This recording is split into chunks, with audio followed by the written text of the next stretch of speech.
Best audiobook of 2019 so far? I think so.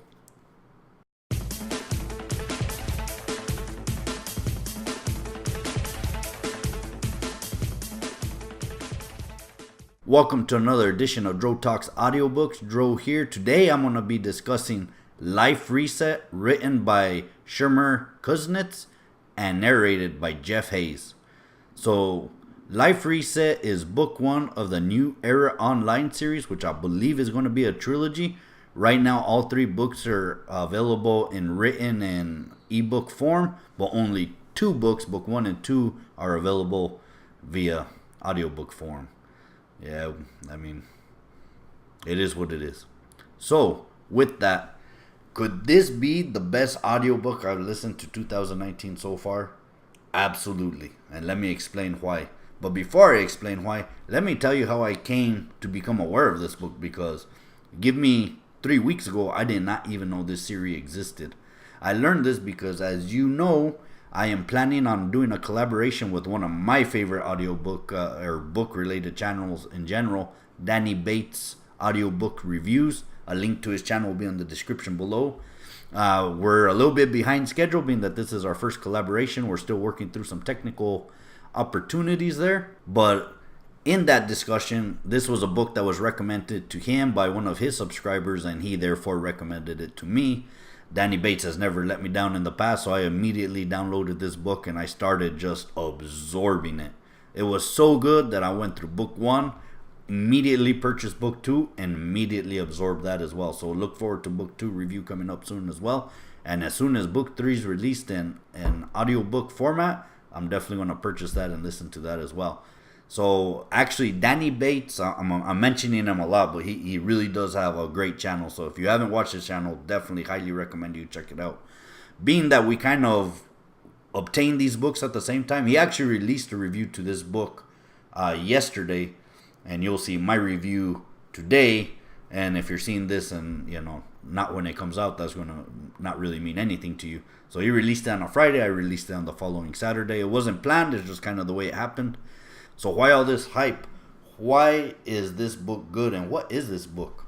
Well, this is a LITRPG audiobook, and it's based upon the premise where you have this new virtual reality system, which I guess all these LITRPG books are kind of based on that same premise. And it puts you into the world, and in this world, we have our main character, Oren, who is an early adopter. And being that he has a lot of programming background, he actually knew how to manipulate the system within its confines, within its rules, and really make a name for himself as he developed spells, in his mage, I believe he was a mage, form. And these spells he was able to show other people, because this world actually allows you to kind of build based upon what you find and what you learn within the confines of that world.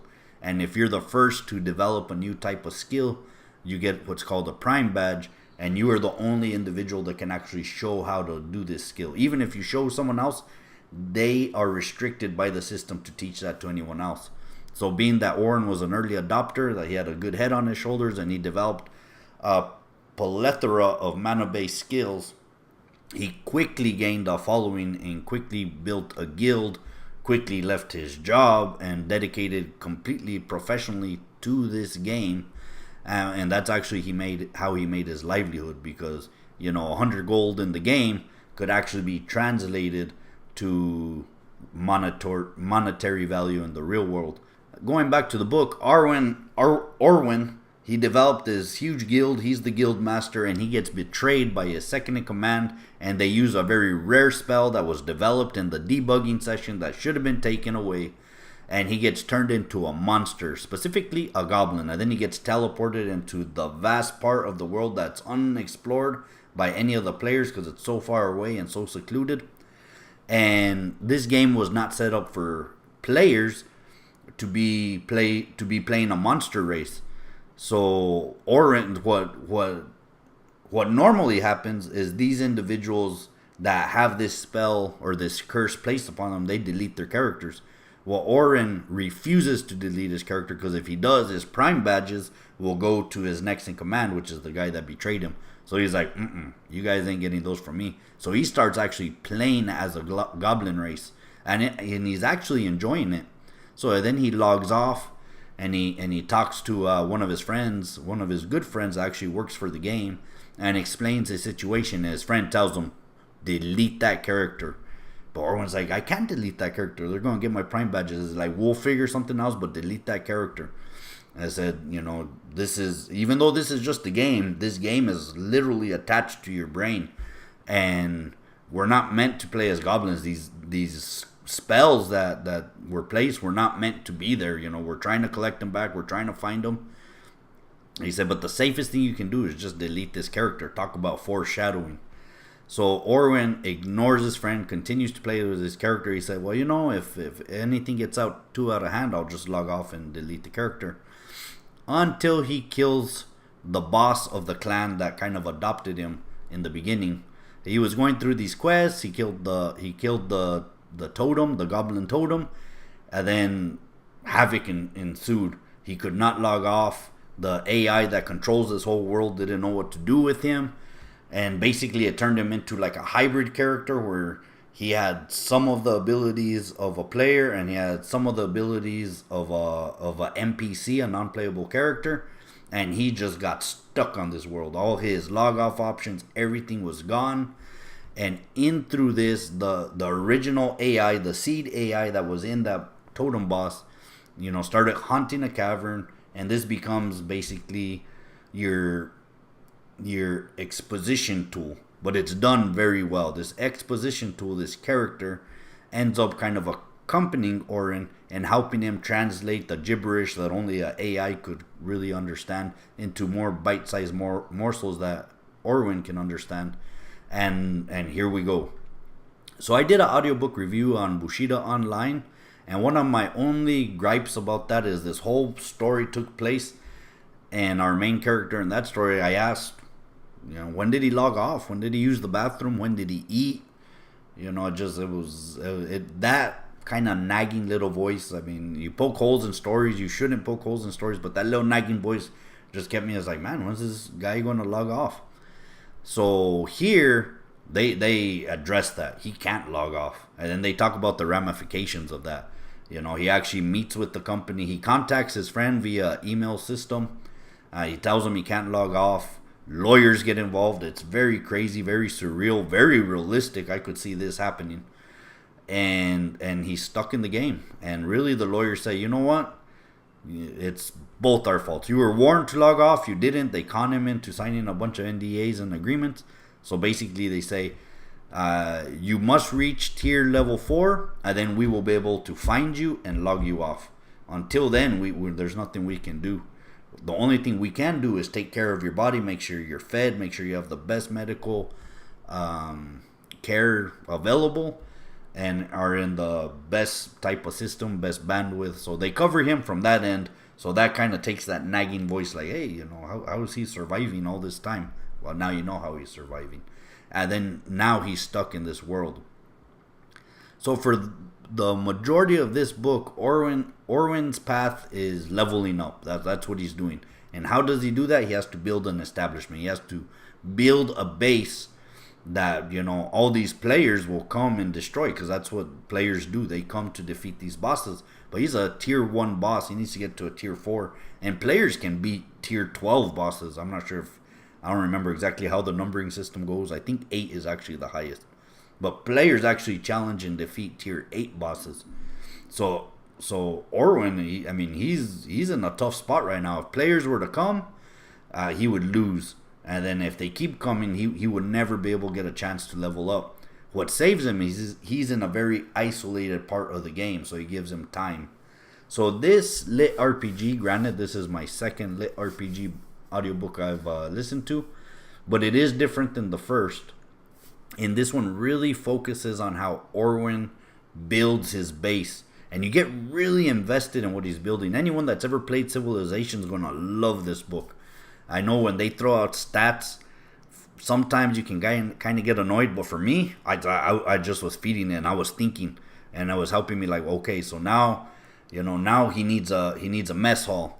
Once he gets a mess hall, he's gonna get, and you start kind of building this interface with him, and then he makes choices like, I would have gone this route. And then later on in the book, he's like, I should have gone that route. And you're like, I know, right?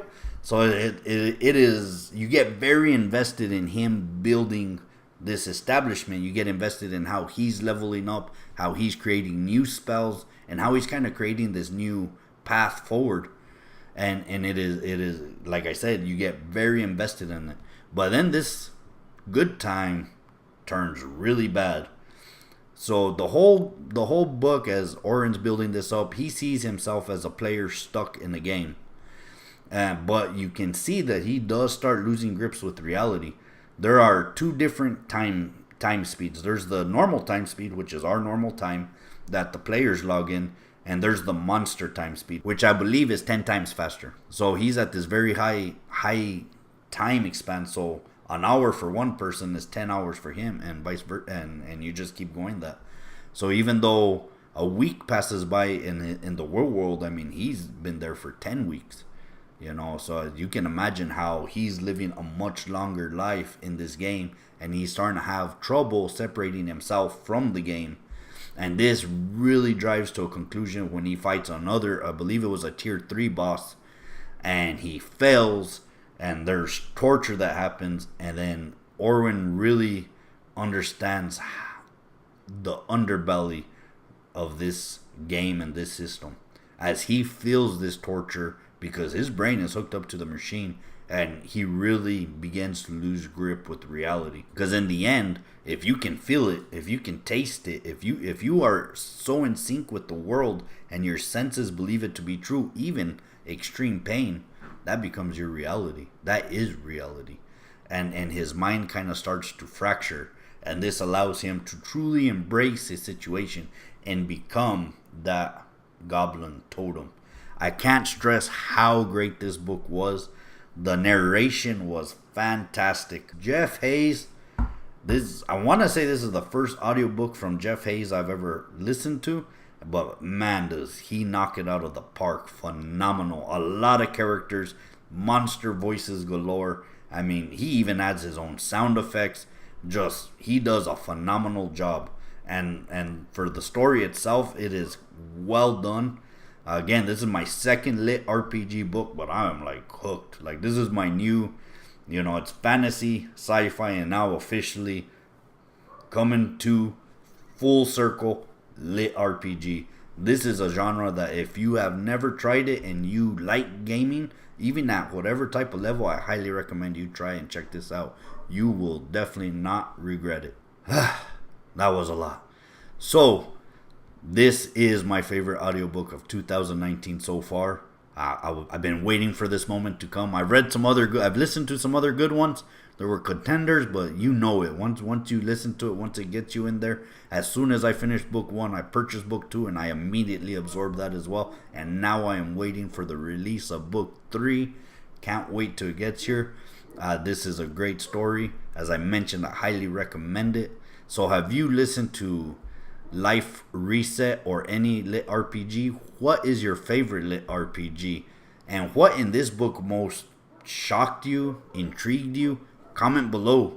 This is a book worth discussing, and this is a book I could actually see myself doing follow-up videos just talking, because I barely, even though this is a long video, I barely touched the base of what kind of doors they open up within this world, virtual reality. What is reality?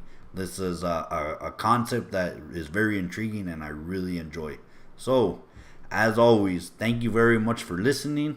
If you enjoy this type of content, please hit that like and subscribe. Ring that bell to get notified, and we'll see you next time.